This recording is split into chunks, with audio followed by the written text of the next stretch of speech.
ಪ್ರಸನ್ನ ವೆಂಕಟರಮಣ ದೇವಸ್ಥಾನದ ರಾಜಗೋಪುರದ 2ನೇ ಹಂತದ್ದು ಪೂಜೆ ಇದು. ದೇವ್ರದ್ದು ಮೊದಲನೇ ಹಂತದಲ್ಲಿ ಪೂಜೆದು ಎಲ್ಲ ನಿಮ್ಗೆ ಗೊತ್ತಿದೆ. 65 ಅಡಿ ಗೋಪುರ ಇದು. ಬಹಳ ವರ್ಷಗಳ ಕನಸು. ಇಲ್ಲಿನ ಭಕ್ತರಿಗೆ ನಾವಿದನ್ನ ಸಮರ್ಪಣೆ ಮಾಡ್ತೀವಿ. ದೈವಿ ಕಾರ್ಯ ಇದು. ಮತ್ತೆ ರಾಜಗೋಪುರ ಮಾಡ್ತಾ ಹಂತದಲ್ಲಿ ರಾಜಗೋಪುರದ ಪಕ್ಕದಲ್ಲಿ ಅಂದ್ರೆ ರಾಜಗೋಪುರಕ್ಕೆ ಹತ್ತಿರದಲ್ಲೇ ಇದ್ದಂತ ಒಂದು ಚೌಲ್ಟ್ರಿ ಕೂಡ ಬಹಳ ಹಳೆ ಅಂದ್ರೆ 50-60 ವರ್ಷಗಳ ಹಳೇದಾಗಿ ಶಿಥಿಲ ವ್ಯವಸ್ಥೆಯಲ್ಲಿ ಇದ್ದಿದ್ರಿಂದ ಪಕ್ಕದಲ್ಲಿ ನಾವು ರಾಜಗೋಪುರದ ಪಕ್ಕದಲ್ಲಿ ಇನ್ನೊಂದು ಚೂರು ಅಶ್ವತ್ಥಕಟ್ಟೆ ಆ ಕಡೆಗೆ ಇಲ್ಲಿ ಭಕ್ತಾದಿಗಳಿಗೆ ಅನುಕೂಲ ಆಗ್ಲಿ ಅಂತ ಅಂದ್ಬಿಟ್ಟು ಒಂದು ಚೌಲ್ಟ್ರಿ ಕೂಡ ನಿರ್ಮಾಣ ಮಾಡುವಂತ ಒಂದು ಆಲೋಚನೆನ ಇಲ್ಲಿ ಬಂದ ಮೇಲೆ ಆ ಸಂಕಲ್ಪ ಬಂದಿದೆ ಆ ತರದ್ದು. ಮತ್ತೆ ಇಲ್ಲಿ ಬರುವಂತ ಬಡವರು ಮತ್ತೆ ದೇವರು ಭಕ್ತರಿಗೆ, ವಿಶೇಷವಾಗಿ ಇಲ್ಲಿರುವಂತ ಭಕ್ತರಿಗೆ ಮದುವೆ ಅಥವಾ ಇನ್ನೂ ಶುಭ ಸಮಾರಂಭಗಳನ್ನ ಮಾಡ್ಕೊಳ್ಳಿಕ್ಕೆ ಇನ್ನೊಂಚೂರು ಆ ಕಡೆ ಅದನ್ನ ಮಾಡುವಂತ ಒಂದು ಸಂಕಲ್ಪ ಕೂಡ ಮಾಡಿದೀವಿ. ಇವತ್ತು ಪೂಜೆ ಕೂಡ ಆಗಿದೆ. ಅದಾದ್ಮೇಲೆ ಇದು ಪಕ್ಕದಲ್ಲೇ ಇದ್ದು ಬಹಳ ಹಳೇದಾಗಿರೋದ್ರಿಂದ ಇದನ್ನ ಡೆಲಾಬ್ರೇಟೆಡ್ ಕಂಡೀಷನ್ ಅಲ್ಲಿ ಇದೆ ಅಂತ ಅಂದ್ಬಿಟ್ಟು PWD ಅವರು ಸರ್ಟಿಫಿಕೇಟ್ ಕೊಟ್ಟಿದ್ದಾರೆ. ಅದನ್ನ ಡೆಮಾಲಿಷನ್ ಪ್ರೋಸೆಸ್ ಮಾಡ್ಬೇಕು ಅಂತ. ಅದು ಕಮಿಷನರೇಟ್ ಆಫೀಸ್ ಹೋಗಿದೆ. ಸೊ ಇದು ದೇವಸ್ಥಾನದ್ದು ಮೊದಲನೇ ಹಂತದ ಪೂಜೆ ಎಲ್ಲ ಮುಗ್ದಿದೆ. ಇದು ಇವತ್ತು 2ನೇ ಹಂತದ್ದು. ಇವತ್ತು ತುಂಬಾ ಒಳ್ಳೆ ದಿನ ಅಂತ ಅಂದ್ಬಿಟ್ಟು ಈ ಲಗ್ನ, ಈ ಶುಭ ದಿನಾನ ಅವರು ಈ ದಿನಾನೇ ಆಗ್ಬೇಕು ದೇವ್ರದ್ದು ಪೂಜೆ ಅಂತ ಸಂಕಲ್ಪ ಆಗಿತ್ತು. ಆಗಿದೆ ಅದು ವಿಶೇಷವಾಗಿ. ಇದು ದೇವ್ರ ಸಂಕಲ್ಪ ಇದು. ಮತ್ತೆ ಈ ಕ್ಷೇತ್ರದಲ್ಲಿ KGF ಕ್ಷೇತ್ರದಲ್ಲಿ ಬಹಳ ಜನ ಭಕ್ತರ ಅಭಿಲಾಷೆ ಆಗಿತ್ತು. ಅವ್ರ ಸಂಕಲ್ಪ, ಮನೋಸಂಕಲ್ಪ ಈಡೇರ್ತಾ ಇದೆ ಅಂತ ಹಂತವಾಗಿ ನಾನು ದೇವರಲ್ಲಿ ಪ್ರಾರ್ಥನೆ ಮಾಡ್ತಾ ಇವತ್ತು ದೇವ್ರ ಕೆಲಸ 2ನೇ ಹಂತದ್ದು ಪ್ರಯತ್ನ ಯಶಸ್ಸು ಎರಡೂ ಆಗಿದೆ ಅಂತ ನಾನು ಹೇಳಕ್ ಇಷ್ಟಪಡ್ತೀನಿ. ಇದು ಟೈಮ್ ಬಾಂಡ್ ಇದು 2 years 1 year ಅಲ್ಲಿ ಇದು 6 ತಿಂಗಳಲ್ಲಿ ದೇವ್ರದ್ದು ರಾಜಗೋಪುರ ಮುಗಿಸ್ಬೇಕು ಅಂತ ಹೇಳಿದೀವಿ. 6 ತಿಂಗಳ ಮೇಲೆ ಏನಾದ್ರೂ ಸಮಯ ಕೂಡ ತಗೋಕೂಡ್ದು ಅಂತ ಹೇಳಿದೀವಿ. 6ರಿಂದ ಒಂದು 7-8 ತಿಂಗಳಲ್ಲಿ ದೇವ್ರದ್ದು ಕೆಲಸ ಮಾಡ್ಬೇಕು. ಅದೇ ಒಂದ್ ಅವ್ರ ಹತ್ರ ನಾವು ಹೇಳಿ ಅವ್ರ ಹಿಂದೆ ಬಿದ್ದಿರೋದು ಅದೇ ಒಂದ್ ಕಾರಣದಿಂದ. 2 ವರ್ಷ ಆ ತರದ್ದೇನು ಯೋಚನೆನೇ ಇಲ್ಲ.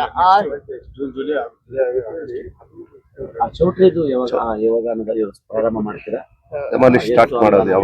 ಚೌಲ್ಟ್ರಿ ಇದು ನಾನು ಸೆಷನ್ ಅಲ್ಲಿ ಮಂತ್ರಿಗಳನ್ನ, ರಾಮಲಿಂಗಾರೆಡ್ಡಿ ಅವರು ಮುಜರಾಯಿ ಮಂತ್ರಿಗಳನ್ನ ನಾನು ಸಂಪರ್ಕ ಮಾಡಿದಾಗ ಈ ತರ ನಾವು ರಾಜಗೋಪುರ ಮಾಡ್ತಾ ಇದೀವಿ 5 ಕೋಟಿ ಅನುದಾನದಲ್ಲಿ, ಪಕ್ಕದಲ್ಲೇ ಇರುವಂತ ಚೌಲ್ಟ್ರಿ ಅನುಕೂಲವಾಗೂ ಇಲ್ಲ, ಯೋಗ್ಯವಾಗೂ ಇಲ್ಲ, ಬಹಳ ಜನ ಭಕ್ತರು ಗೆ ಅನಾನುಕೂಲನೇ ಇದೆ ಅಂತ ಹೇಳಿದಾಗ ಎಲ್ಲಾ ವಿವರಣವಾಗಿ ತಿಳಿಸಿದಾಗ ಅನುದಾನ ಸ್ವಲ್ಪ ವ್ಯವಸ್ಥೆ ಮಾಡಿ ಕೊಡ್ತೀವಿ ಅಂತ ಹೇಳಿದ್ದಾರೆ.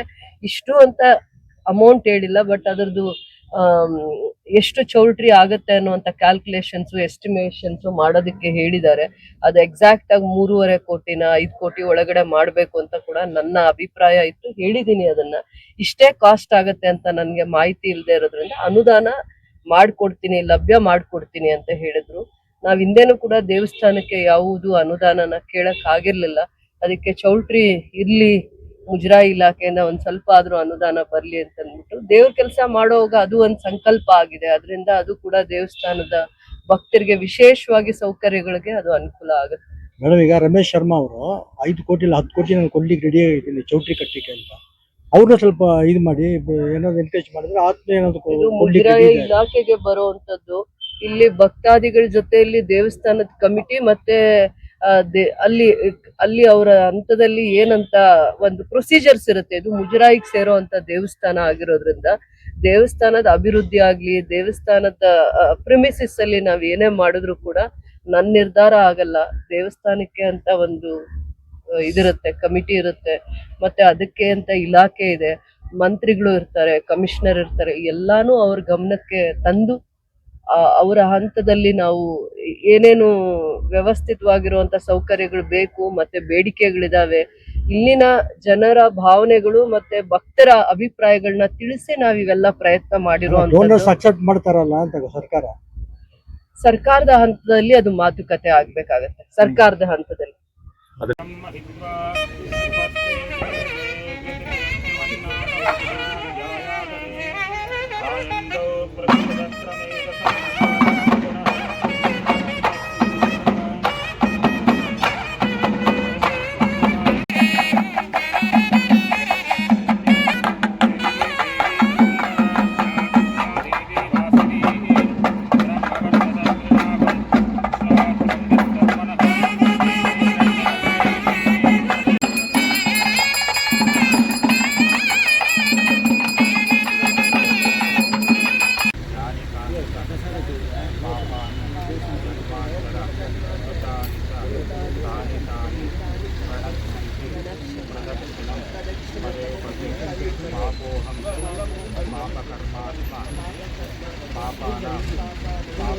पदे पदे पापोऽहं पापकर्मात्मा पापानां पापसम्भवान् पाहिमान् कृपया देव शरणाभवत्सलान्यथा शरणं नास्ति त्वमेव शरणं मम तस्मात् कारुण्यभावेन रक्ष रक्षो जनार्दन आवादेवताभ्यो नमः मनसोद्दिष्टप्रार्थनां समर्पयामि।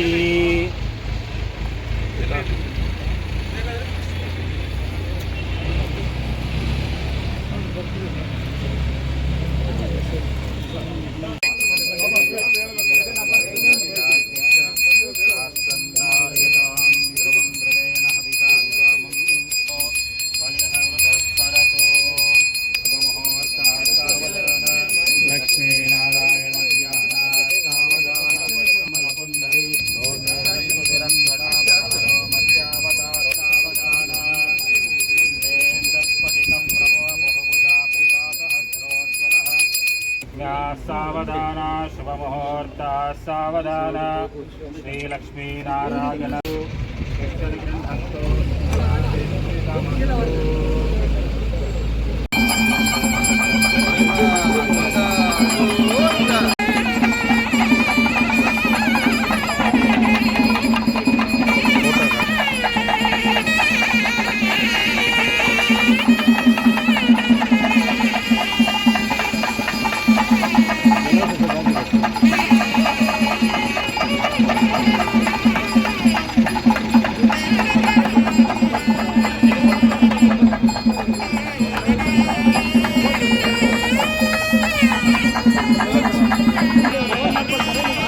ಅದೇ ಸರ್ ಬೆಸ್ಟು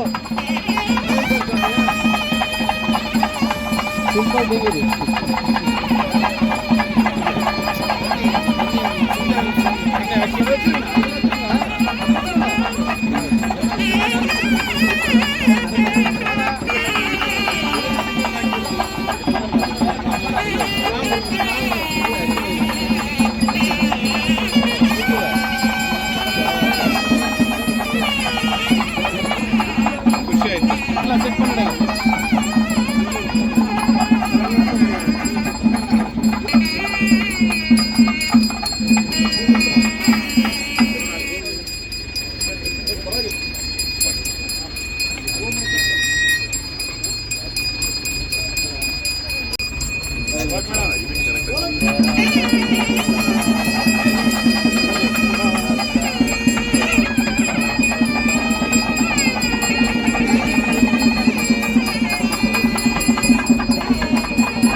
ಬಾರ